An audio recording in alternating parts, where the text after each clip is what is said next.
เจริญสุขีพ่อแม่พี่น้องตัวโคงเขตห้องมนุษย์โลการายการวันนี้มีวาสนาได้ปิกคืนมาออกอากาศกล้องโอ้ตามสัจจังเสียงดังว่องว่องล่องตัวขึ้นในท้องฟ้าเข้าสู่เครื่องฮับปุ๊บปั๊บบัจจาคนตัวหน้าได้ฟังเป็นอริยธรรมสัจจังของพระพุทธังสัมพุทธเจ้า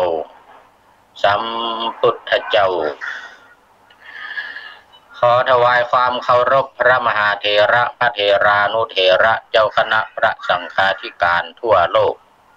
ขอเจริญพรท่านผู้ฟังทั้งหลายวันนี้รายการธรรมชนะโควิดหรือพระธรรมกำจัดโควิดหรือที่เขียนทางวิทยุเขียนลงไปในหัวข้อรายการว่าเสียงธรรมกำจัดชีวิตกำจัดโควิดเนาะเสียงธรรมกำจัดโควิด วันนี้ก็มาบรรยายแทนท่านพระครูสังฆบริหารธรรมนูญตามปกติตั้งแต่เวลานี้ไปจนถึง8 โมงครึ่งโดยประมาณส่วนใหญ่ก็จะเกินเวลาไปหน่อยแต่วันนี้จะเอาบทประพันธ์มาว่าก่อนหมดเวลามันเกินเวลาเอามาว่าในช่วงของการบรรยายนี้โดยเฉพาะก็จะเป็นช่วงของการนำเสนอเรื่องราวข่าวเหตุการณ์โควิด62ในช่วงแรกๆต้นนี้ไปเลยแล้วพอบรรยายธรรมะเข้ามาประกอบแล้วก็ถือว่าจบนี่นะ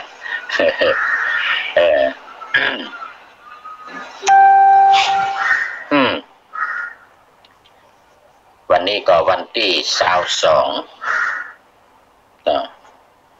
วันนี้ก็วันที่22ก็ว่า21เนี่ย22เนี่ยมันเท่าแก่มาแล้วเดี๋ยวนี้มันก็หลงลืมนะวันที่21ที่ผ่านมาวันที่21ที่ผ่านมาซึ่งท่านผู้ฟังก็ได้รับฟังกันทางวิทยุดูโทรทัศน์จากศูนย์ป้องกันศูนย์ควบคุมของมันนะ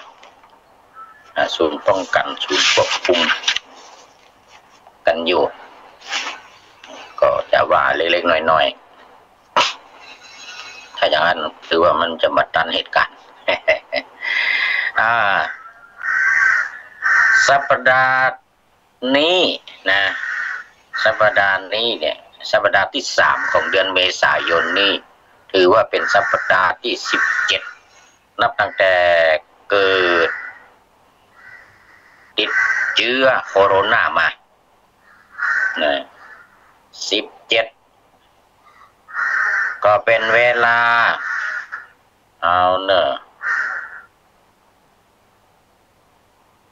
2 เดือนไป3 เดือนไปเป็นเวลา3 เดือนไปละบาดใจน้อยๆนะ3 เดือนไปบาดใจน้อย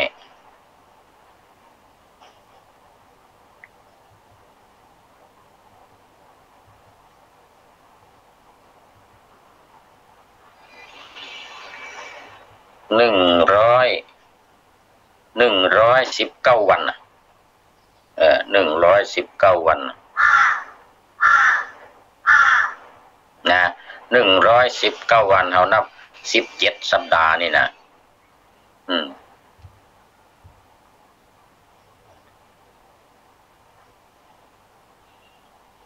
ครบใจน้อยๆเนอะ3 เดือนปลายนี่มันใจน้อยๆ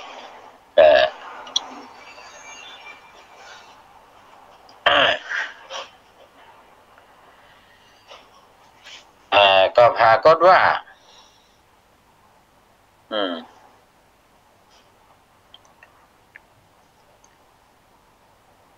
คนที่อายุในอันนี้ในประเทศไทยเขาเนี่ยหมอว่าแต่ว่าคนที่อายุ20 ถึง 39โดยเฉพาะ20 ถึง 29เนี่ยเป็นนำพาหะเป็นติดเชื้อโรคนักในประเทศไทยเขานะแล้วประจายนักกว่าไม่ยิงตัวประจายนักกว่าไม่ยิงอายุระหว่าง20 ถึง 29แล้วก็30 ถึง 39นะ30 ถึง 39นี่น้อย20 ถึง 29นี่นักเหลือเปิ้นนอกนั้นก็อายุ40ขึ้นไป50 60 70นะแต่ว่ามีน้อยอันนี้ก็ทางหมอเปิ้นก็เป็นห่วงขอช่วยตักเตือนบอกกล่าววัยรุ่นหนุ่มสาวอายุ20 ถึง 39เนี่ยวัยรุ่นขึ้นมาถึงปานกลางแล้วเกือบ40ช่วงนี้เป็นเปิ้นบอกว่าช่วงเนี้ยเป็นอายุรุ่นเนี้ยเป็นรุ่นที่ทำงานหรือไม่ก็เป็นนักศึกษาเป็นระหว่างทำงานนักศึกษาที่ก็มีการมั่วสุมอยู่ด้วยกันนักไม่ใช่มั่วสุมก็มีด้วยชอบแอวชอบเล่นเนาะชอบแอวชอบเล่น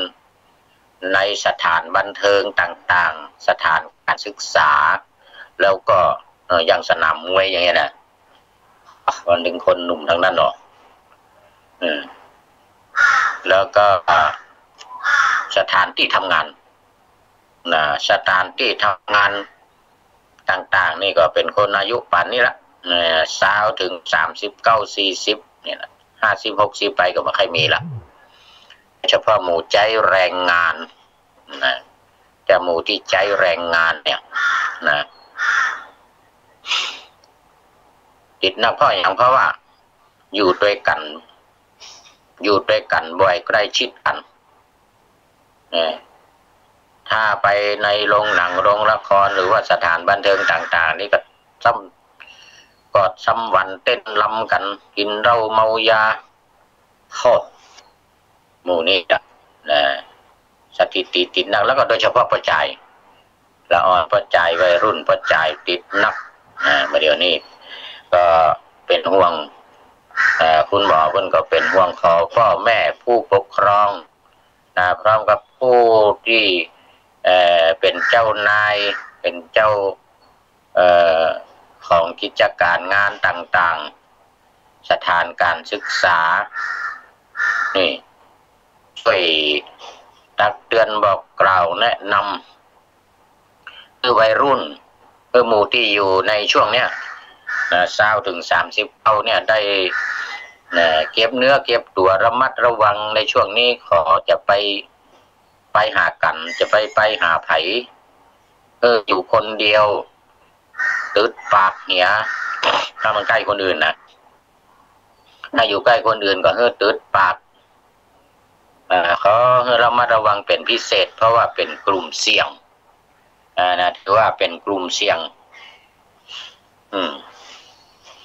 แล้วก็ทั่วโลกแต่วันนี้เนี่ยติดเชื้อ2,481,287นี่ทั่วโลกทั่วโลกตายไปแล้ว1,74,436วันนี้ยังไม่ได้ติดตามข่าวพุ่นสักเตี้ยงวันพุ่นก่อนเพื่อนจะมานำเสนอ10 โมงประมาณ10 โมงศูนย์ควบคุมโรคติดต่อศูนย์ควบคุมโควิดเพิ่นจะมาแถลงการแล้วนะ อันนี้แต่ว่า1,70,436 คนเอาน่าเสียใจน่า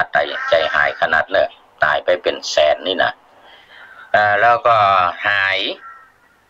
ก็น่าดีใจอยู่ก็คือ646,260 คนแต่มันมาเจ้าตายนี่กะแค่600,000เดี๋ยวตาย170,000ตาย170,000กว่าหายไปถือว่าใจได้เนี่ยทั่วโลกเนี่ยที่รักษาหายปลอดภัยพลิกบ้านได้แต่ว่ายังมาประมาทนะมันคือลดกาดเด้อ646,260อันนี้มันคือลดกาดเด้อไปบ้านก็ขออยู่ใครตัวมันจะไปกอดจะไปอยู่ใกล้กันพ่อแม่ลูกเมียถึงแม้ว่าจะ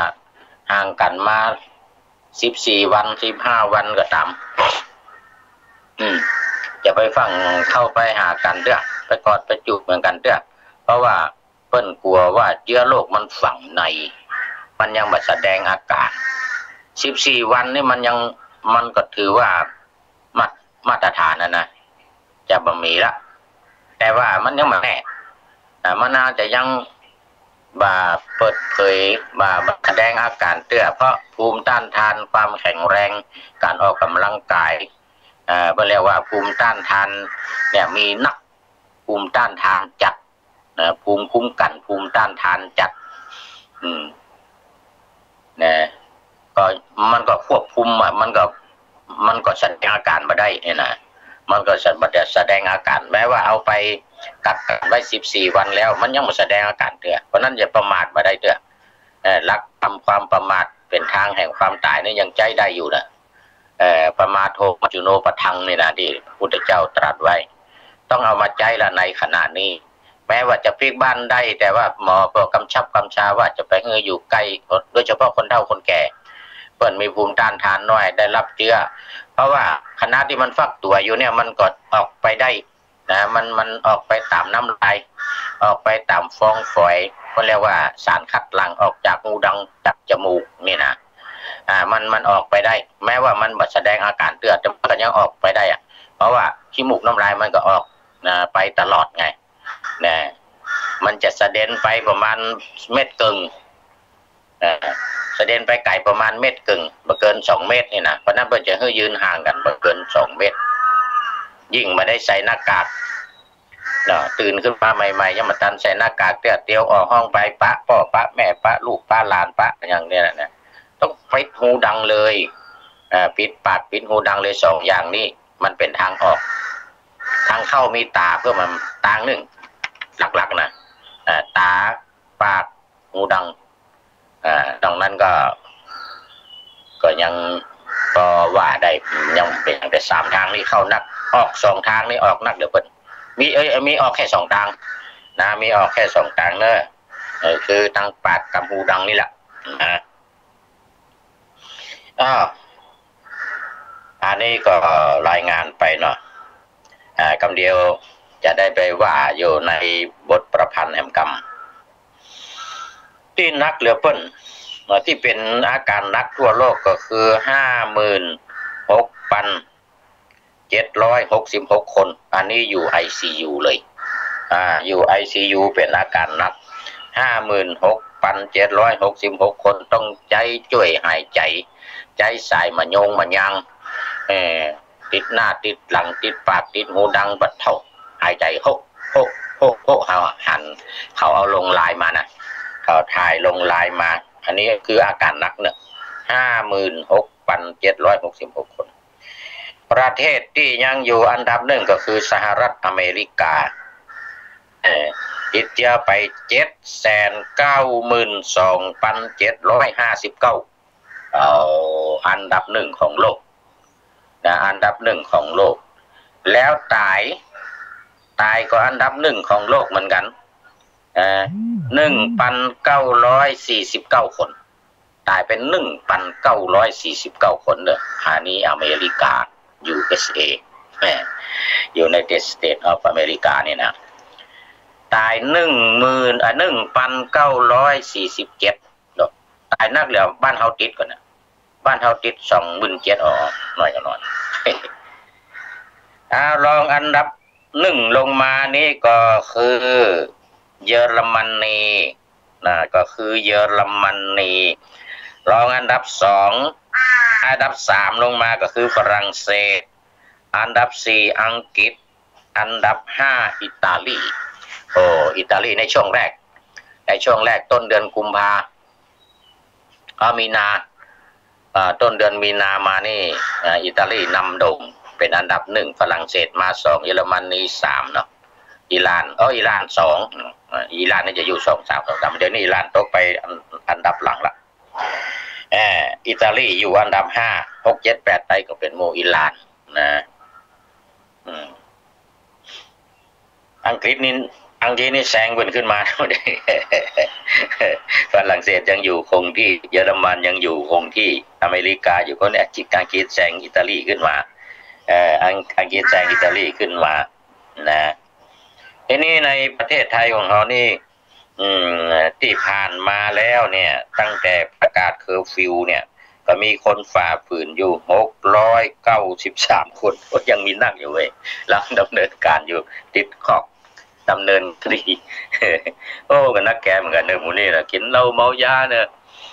ต่อก่อนเพิ่นจะประกาศเคอร์ฟิวได้ข่าวว่าเขาไปซื้อกันมาไว้นะโอ้ไอหมูกินเหล้าเมายาเนี่ยนะซื้อกันมาไว้ที่บ้านเนาะก็มาจากบ้านเนาะมันติดเนาะซื้อมาไว้กินนะไปพอนี่กันนี่โดนย่ำนี่ก็คือว่าไม่จวนหมูตั้งปูมากินตัว2-3 คน4-5 คนกินคนเดียวม้วนง่อมเห็นแบบนั้นจังหวัดในประเทศไทยที่สูงสุดก็คือกรุงเทพมหานครเนาะแล้วก็ไปภูเก็ตคุณเอาอันดับ2ไปภูเก็ต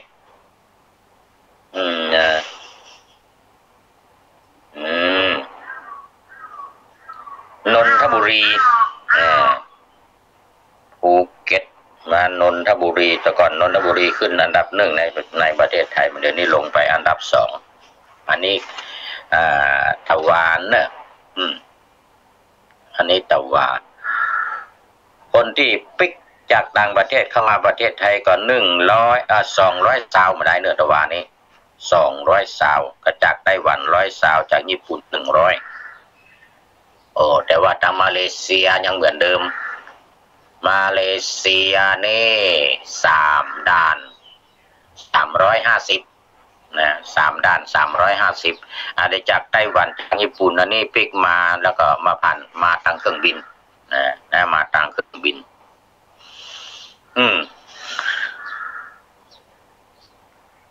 แล้วก็มีข่าวล่าสุดมานี่ก็คือว่าขอให้ใจหน้ากากถ้าประชาชนทั่วไปเนอะจะยิบเองทำเองหรือซื้อมาก็ตามส่วนทางการแพทย์ต้องใช้หน้ากาก N95 แล้วก็ PPE คือเครื่องป้องกันภัยอันตรายของหมอนะเครื่องป้องกันภัยอันตรายของหมอระบบ3 อย่างที่รัฐบาลจะประกาศใช้ก็คือ1ผ่อนปรน2ควบคุมแล้วก็ป้องกัน3ตั้งจุดจัดการหรือจุดปฏิบัติ3 อย่างนี้จะซึ่งได้ผลที่ผ่านมาแล้วก็จะประกาศใช้ทำต่อไปเพิ่มขึ้นมานี่ก็คือการผ่อนผันการผ่อนผันผู้กิจการต่างๆเริ่มเปิดโรงงานเริ่มทำงานทำการกันเพราะว่าปิดมาเมินแล้วมันขาดรายได้ปิดมาเมินแล้วขาดรายได้เอาละอันนี้ก็เป็นเล็กๆน้อยๆความคืบหน้าเหตุการณ์ในปัจจุบันก่อนจะเข้าสู่ธรรมะมาฟังบทประพันธ์ที่ว่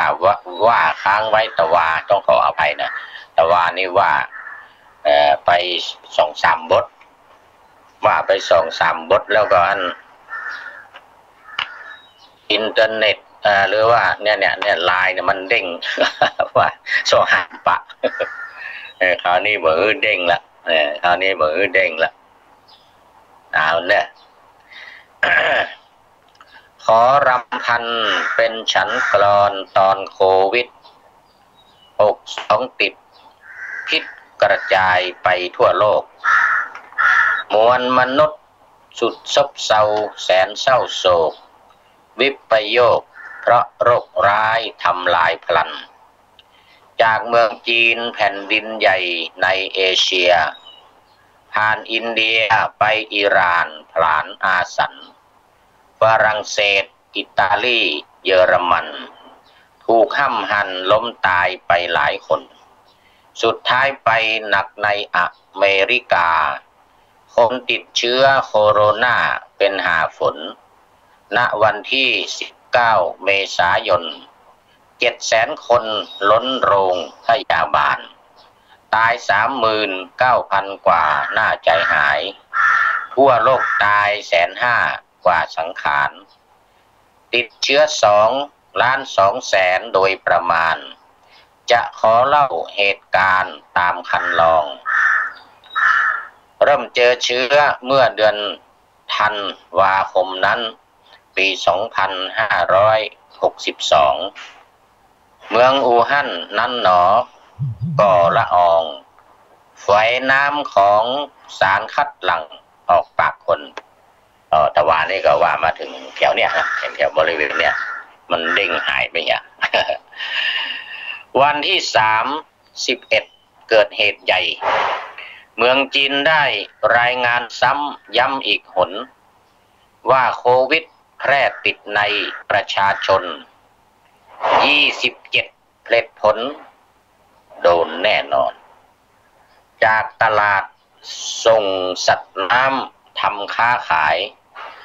ผู้คนภายในพวกค้าหน้าสลอน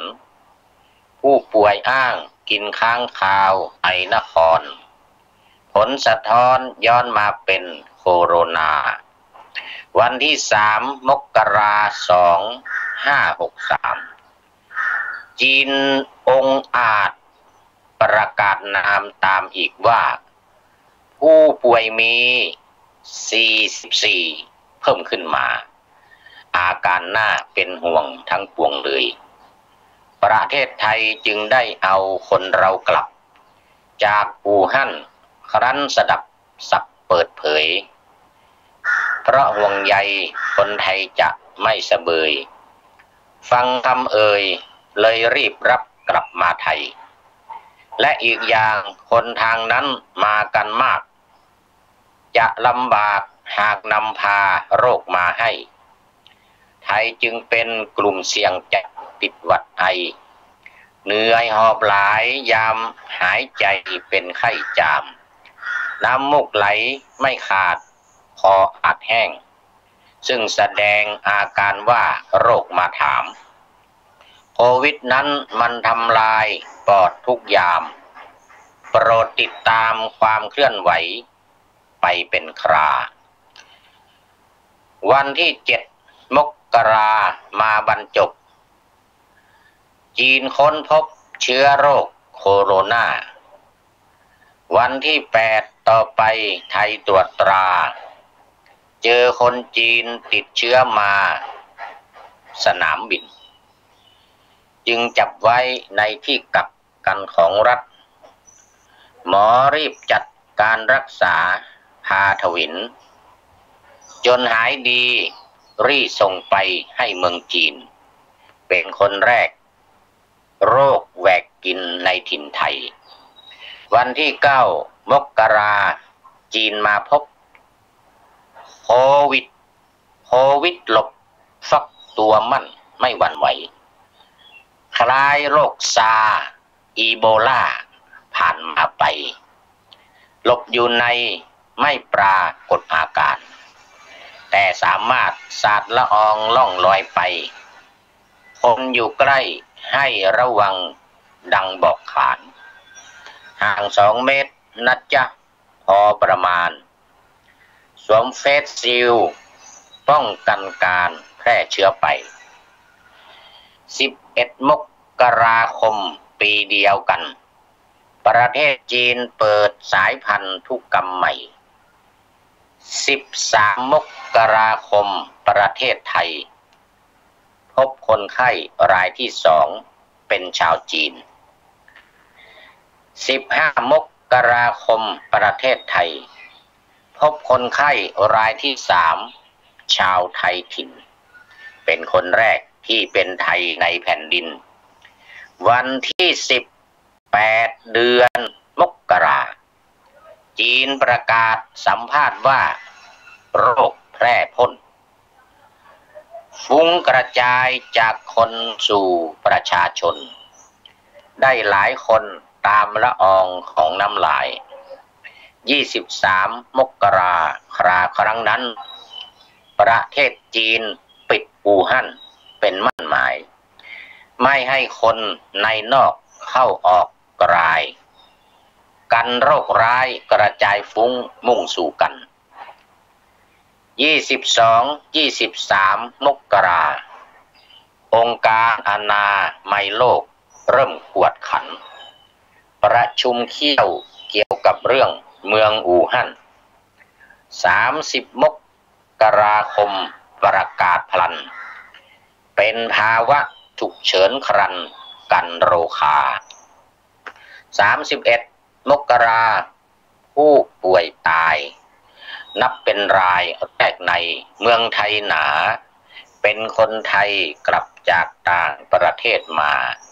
โคโรนากินปอดมอดชีวันที่3 กุมภาพันธ์เตรียมกันมาก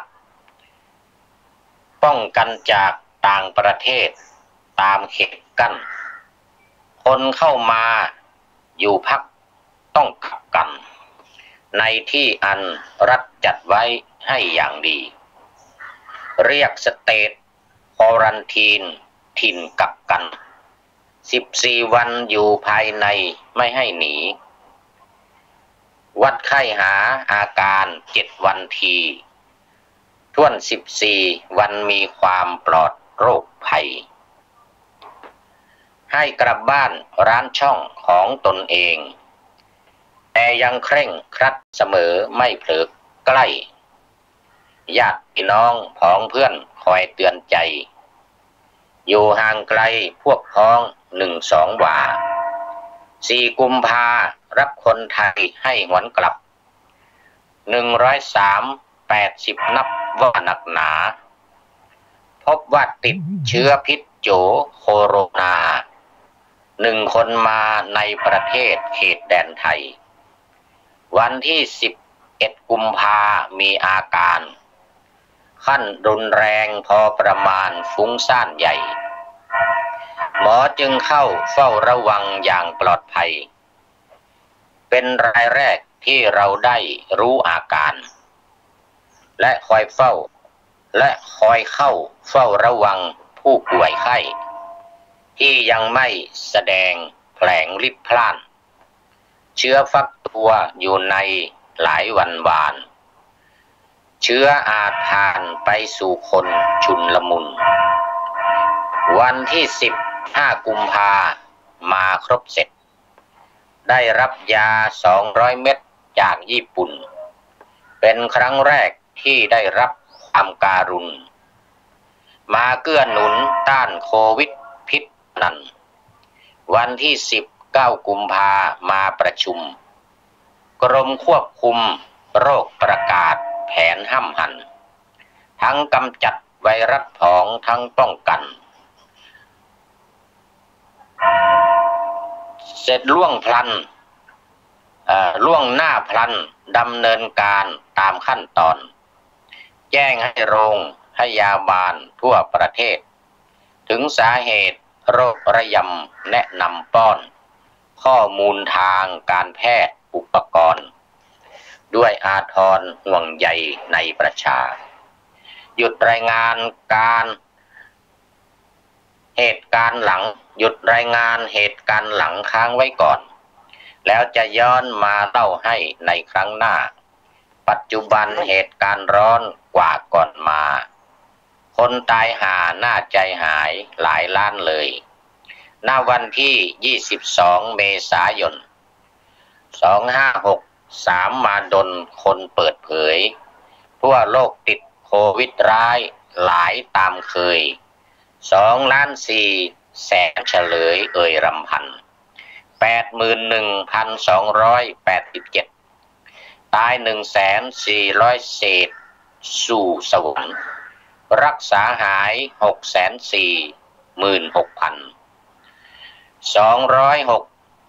646,260 คนครันกลับบ้านไปวันนี้ว่าธรรมะวันนี้มาตันแล้วเนอะหมดเวลาไปแล้วขอท่านผู้ฟังมีความสุขกายสบายใจปรารถนาสิ่งใดได้สิ่งนั้นพ้นจากโควิดร้ายตัวกันคู่คนเถิด